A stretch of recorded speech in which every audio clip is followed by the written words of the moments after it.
The poem Tekhiin reflects on a deeply nostalgic and emotional experience of a family spending winter in a remote Mongolian mountain range.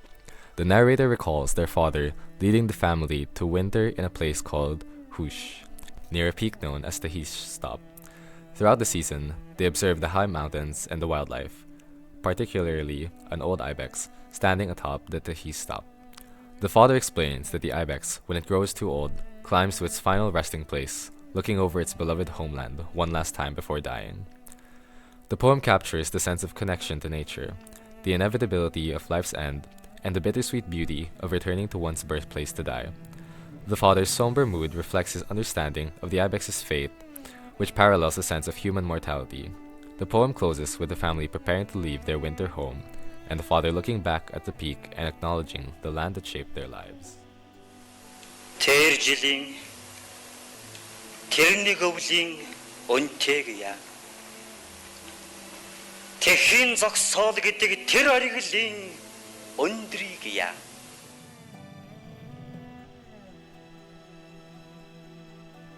And in this project, I'm going to have my friend Holden talk about her experiences and her interpretation of this poem. Аваа жоохон бахад уусаа яг миний ганц одоо сонсч исэн.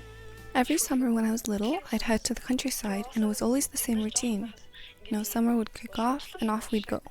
Milking cows, running with the cattle, and soaking up the sun until I developed a nice tan. During those long trips, I found comfort in traditional songs and poetry, and my favorite was Tekhiin Stop.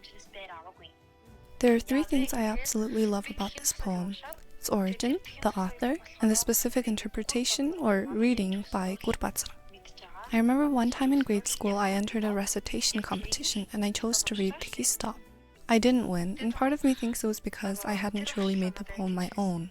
My teacher told me, you convey the emotions of this poem well, but they aren't your own emotions. It's not your own interpretation.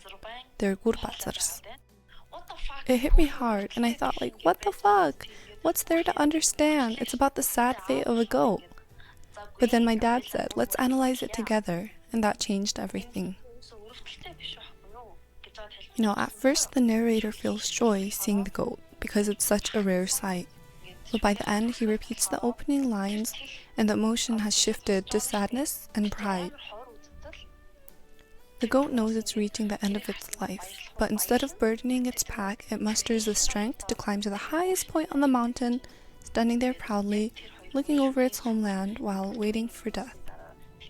And I think that's such a beautiful image. There's sadness, yes, but also a sense of pride in that moment. Then there's the line where the narrator's dad says, "Don't graze your sheep on the mountain, you're gonna disturb the goat." And I think that really speaks volumes about how much Mongolians respect nature and animals. It's almost like a form of worship. And I think the story really shows how attentive we are to the natural world.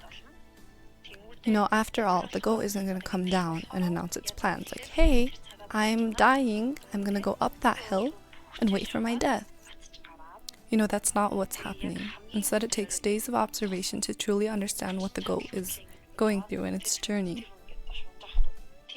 And I feel incredibly grateful because I got to experience the essence of this poem firsthand during my summers. If I had only read it in class, it wouldn't have touched me as deeply. And after rereading and discussing it with my dad, I returned to that competition the next year and I realized, oh, that goat isn't actually pitiful, it's proud. With that new understanding, I approached the poem differently. When I recited it, my voice was cracking with emotion. And I got the first place.